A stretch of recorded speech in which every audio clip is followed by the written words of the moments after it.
हम सब यहाँ उपस्थित हैं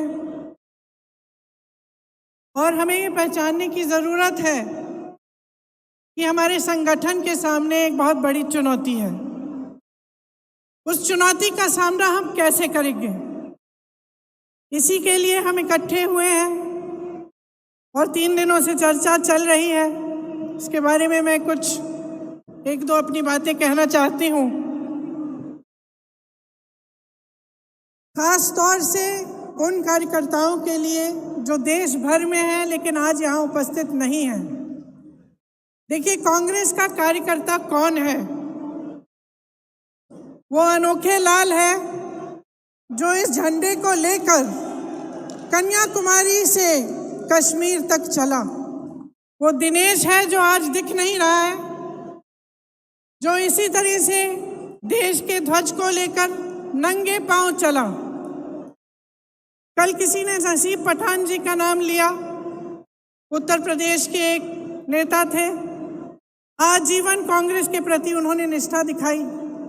उसी तरह से मैं कई नाम ले सकती हूँ। कल जब शोक प्रस्ताव हुआ, ईश्वर चंद्र शुक्ला जी का नाम नहीं लिया, लेकिन ईश्वर चंद्र शुक्ला जी, उनको टिकट नहीं मिला चुनाव में, फिर भी वे प्रचार किए और प्रचार करते करते उनका देहांत हुआ। मैं पच्चू पासी का नाम ले सकती हूँ, जो रोज सुबह वही सफेद जूते पहनकर गांव-गांव जाते थे, कांग्रेस के लिए प्रचार करते थे, कांग्रेस का झंडा फहराए रखे। उनका भी देहांत हुआ। यूपी में हम मजाक में कहते हैं कि एक लाइफ लॉन्ग कांग्रेस सफरर होता है। जो यूपी के कार्यकर्ता हैं ये समझेंगे ये बात। जो कार्यकर्ता आजीवन अपने वजूद के लिए संघर्ष करता है, वो मैं आज थोड़ा उसके पक्ष में बोलना चाहती हूँ। और मैं कहना चाहती हूँ कि जब भी हम ऐसे इकट्ठे होते हैं तो हम नए नए प्रस्ताव लाते हैं और ये सही है। हमने कहा है कि मंडल तक हमें अपना संगठन बनाना है, ब्लॉक तक बनाना है, नए लोगों को जोड़ना है, लेकिन ये कर्मकांड नहीं होना चाहिए। ये प्रस्ताव कागज पे नहीं रहना चाहिए। इसको करने के लिए हम सबकी जिम्मेदारी बनती है कि हम गांव-गांव जाएं, ब्लॉक जाएं और अपने संगठन को मजबूती से बनाएं। भारत जोड़ो यात्रा निकली, श्री राहुल गांधी जी बैठे हैं। उन्होंने कांग्रेस की विचारधारा की एक लंबी लकीर खींच के दिखाई। जो बहुत समय से नहीं हुआ था, उन्होंने करके दिखाया।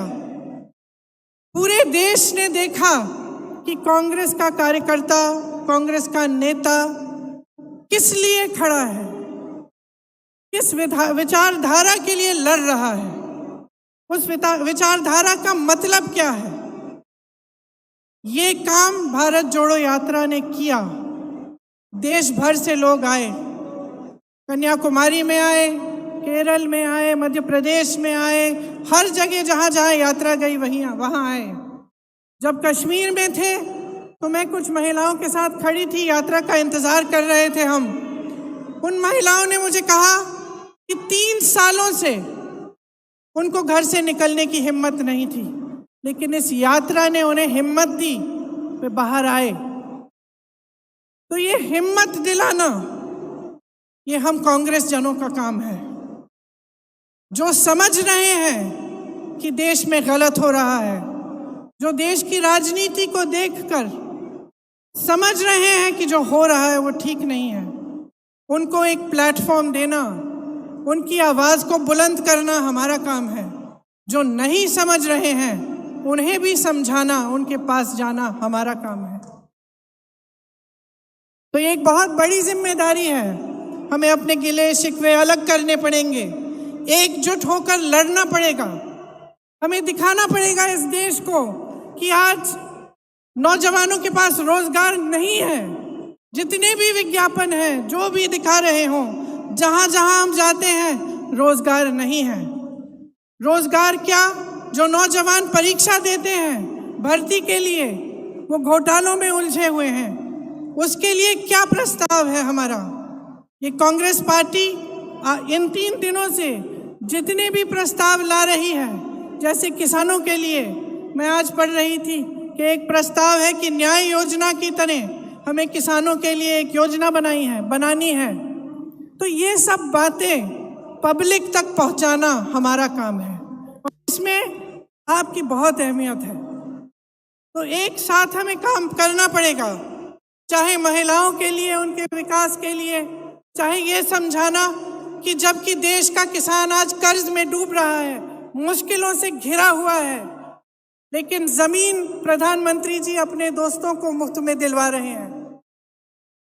आज हमें देश को दिखाना पड़ेगा कि किस तरह कुछ गिने चुने उद्योगपति आगे बढ़े जा रहे हैं, उनकी आमदनी दुगनी 3 गुना बढ़ती जा रही है और किसान की आमदनी कम होती जा रही है, नौजवानों के रोजगार कम होते जा रहे हैं, महंगाई बढ़ती चली जा रही है, किसानों को कर्ज माफ नहीं होते लेकिन बड़े बड़े उद्योगपतियों के होते हैं।